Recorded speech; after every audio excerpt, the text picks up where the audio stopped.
So if you're like me, you probably know someone who recently got demonetized off of YouTube or kicked off of TikTok or potentially banned from Instagram altogether, and you want to know why are all your favorite social media platforms kicking people off the platforms, like just seem like a lot lately, and you're interested in getting the legal perspective from the attorney to tell you, the legal reasons why that could be happening.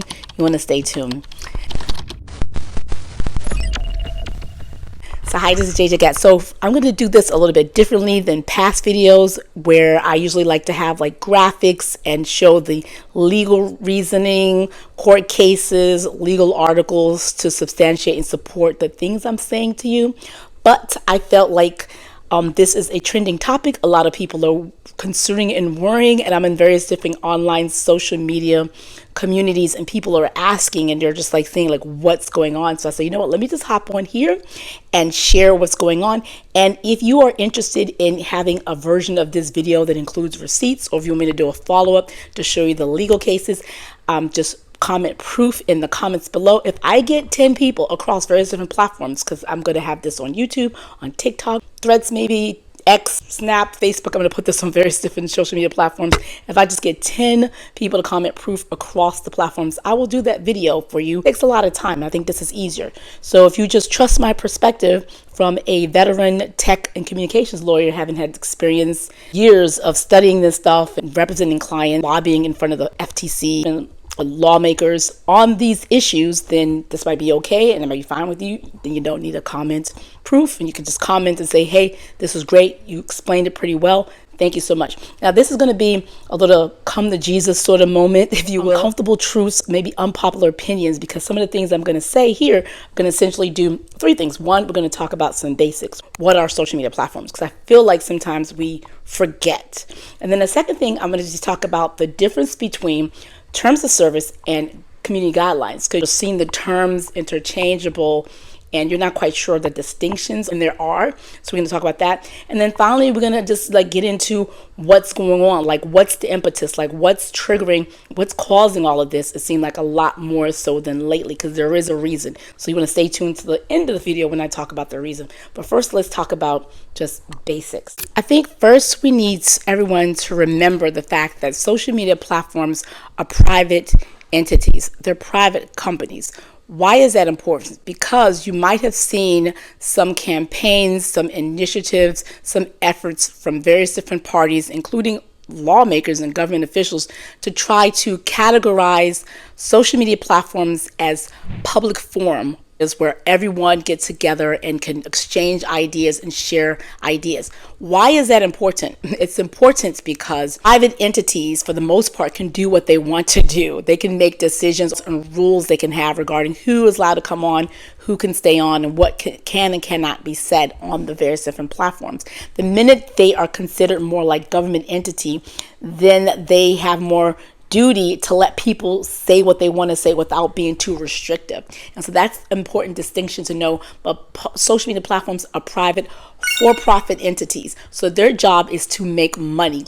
They invest in these platforms to gather their sort of conflation of like business interests, users, influencers, content creators. We all get together, but in the end game, they're really a for-profit commercial entity. I think that's really important for people to understand. And why is the second thing that you need to understand about social media platform.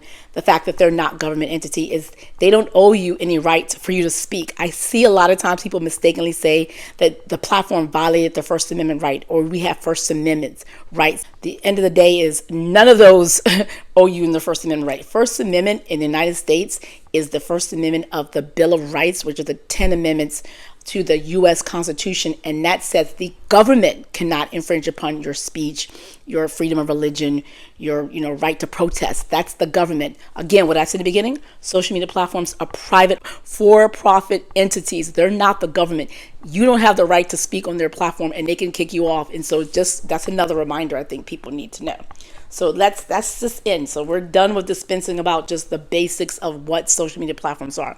Now let's talk about the distinction between the rules that these social media platforms set up, and they're categorized as to guidelines or terms of service. And so what are guidelines? In the past, if you watch this channel, I've recently had a huge growth of influx of people. And if you are, welcome. My name is JJ Gatt. I'm a former media lawyer, but I'm also a content creator. This channel has had several different variations. First, it was just a dumping ground for various different content. And then I started doing, I think, Pinterest marketing because I had success as a blogger with Pinterest. Then I pivoted a little bit and did a little bit of YouTube growth. You'll see those videos on this channel. And I've just recently landed on content creator and then content creator law, just using my experience as a former media lawyer to help fellow content creators decode the laws related to content creation. So the Federal Trade Commission disclosure rules and requirements, the laws related to social media and content creation, terms related to brand deals and management deals, just helping us. So if you're interested in it, I'm going to invite you to subscribe. Anyway, so that's what I do here. Now, I'm going to use an analogy I've used in the past of you going to a go-kart race or a ski resort. Guidelines are similar to the rules that you see when you go to the slopes or when you go into the go-kart race. They're usually written on a big board, and it says stuff like you pass on the right, don't bump the other cars. If you go up the slopes, you can't ride the ski lift down. There are different basic rules regarding best practices. That's what the social media community guidelines are. They're just saying these are the things that we value, we think is important for us, for the safety and security of everyone here on the slopes, around the track of the racetrack, and on our social media platform. So those are the guidelines. Now you have terms of service. Terms of service is kind of like when you sign that waiver to get in the go-kart race or when you get your lift ticket, you'll see there's a contract. The difference between the guidelines is the contract is essentially a legally binding document. If you continue to read some of it, you'll see some language regarding courts and jurisdiction in case there's a dispute, because that's a contract. So terms of service is more like binding, or it's more serious. And so what I think we're seeing now, social media platforms are actually like holding people to the terms of, who violate the terms of service, the contractual obligations you sign when you join a social media app. You essentially accept a contract of ways to behave, and that's a contract. When you breach it, social media platforms have not been necessarily acting on it and doing what they can do when you breach that contract and severing the relationship with you. They let you stay on. So I think for various different reasons, what we'll talk about soon, social media platforms are actually holding people who breach their guidelines to the terms of service, and that's why you're seeing a lot of people get cut off. There's a lot of words. So let's go a step back and just talk about terms of service as a contract. Let's talk about that real quick. Discuss that a contract is essentially an offer, an acceptance, and consideration. In consideration, you have to give something. So for example, if I tell my neighbor's son, can you come and rake my leaves, and the neighbor's son says sure. If the next day I see the leaves haven't been raked, I can't say to my neighbor's son like, hey, we had a contract, because if I don't offer him money or offer something in exchange for that offer, it's not a contract. He could say, yeah, I can rake it, but if I don't give him anything, it's not a contract. You need some consideration. So for a social media platform, the offer would be allow you to open up an account, and you accept, say yes. But it's not just open up an account, it's open up an account and you're bound by the guidelines, which are kind of like the house rules, which are kind of like when you come into my house, you take off your coat, you take off your shoes, you just keep your voices low, and you don't cause trouble. Use a coaster when you get a glass. Put a dish back. So all the house rules, you follow them, you can come into the house. So that's the offer, and you accept. And the consideration for social media platforms, essentially, we're going to give you free hosting. So for those of you don't know, who maybe not be old enough, a little while ago there were things like Vimeo, and there still exist today platforms where you can purchase hosting. So essentially, you can have lots of your videos if you pay per month. So they say, we're going to give you hosting, let you host all your content on our platform for free, no cost. Yeah, that's a good consideration. So they're essentially paying you. They're also paying you in the terms of marketing. They're saying, hey, you know what? Not only that, we've built this community. We have lots of users. Some of these users can use your service, can use your product you sell. You can actually curate and create such great content that these users choose to follow you. After they follow you and you amass a huge amount, you may get businesses who may want to contract with you to get access and use your influence, use your creation to promote their products and service. So we'll market and help you build a great audience for free. So you're just like, yes, bet. So that is a contract that you enter when you join social media platforms. Now, here's the thing. Like a lot of contracts, there could be breaches. Now, here's the different ways the contract can be breached. I'm going to go back to the ski lift and the go-kart race car let's say your credit card doesn't go through, or you bump someone 4 or 5 times, the go-kart racetrack, the ski lift could say, hey, because you did not meet your financial obligations, because you repeatedly violate our guidelines, we're going to kick you off. So that's the breach of the contract from those folks. Similar social media platforms could say, hey, if you don't follow our guidelines, if you don't follow our rules, we can take away your account, demonetize you, press your feed. There's different ways they can punish you for violating the rules. Now, on the other side, if you go to the ski lift, you go to the go-kart racetrack and they're not open in time, or the slopes aren't properly maintained, or they overcharge you, you can say, hey, you violated your end of the bargain. I'd like a discount, or I'd like some of my money back, or I just don't want to come to this. So those are the options you have from when you're purchasing a service. Now, from the social media standpoint, when a platform changes their rules, changes their algorithms, start collecting data, or they start doing stuff that you don't like, and you're like, you know what, I signed up based on these set of rules, you keep changing them, I'm not happy. Your option, you didn't pay anything, so your option when they do all these things is essentially to close your account and leave. That's really is it in terms of looking at it from a legal perspective, from a contract perspective. That's what your options are, is to leave. You can file a complaint, but what do you say? Hey, they changed their rules. It's still their platform. Again, like I said in the beginning, it's still a private entity. They're not the government. They don't owe you space. They don't owe you the right to keep things the way you like it, because they essentially are paying you anyway in free marketing and paying you in free hosting. So you could say, I don't want your free hosting. I don't want your free marketing. I don't want your platform. I'm leaving. So those are your options you have. I know it's a harsh reality because for some reason I think there's an entitlement. I know that's controversial. People don't like that. But essentially what happens is, like any social programs, when people get something like on a temporary basis or even a permanent basis as a sort of like a gesture to help you out, essentially free hosting, free marketing, maybe some subsidies, or food subsidies, or housing subsidy. And at some point there's a budget cut. Lawmaker or somebody else who's in charge say, hey, we're going to cut that. We're going to eliminate that. We're not going to do that. We're not going to renew that. We're going to change that. You who got this service would be entitled, like, no, you can't cut it. How dare you cut it? But at the end of the day, it was not necessarily a permanent solution. It was something to help you out. And so that's why they call them entitlement programs. So I think sometimes social media creators, social media influencers get entitled when the platforms choose, because they're private entities, to change the algorithms, to do something different. It's kind of like you go to someone's house, and when you first started going to their house, they let you come in with their shoes. At some point, they decide to get white carpet.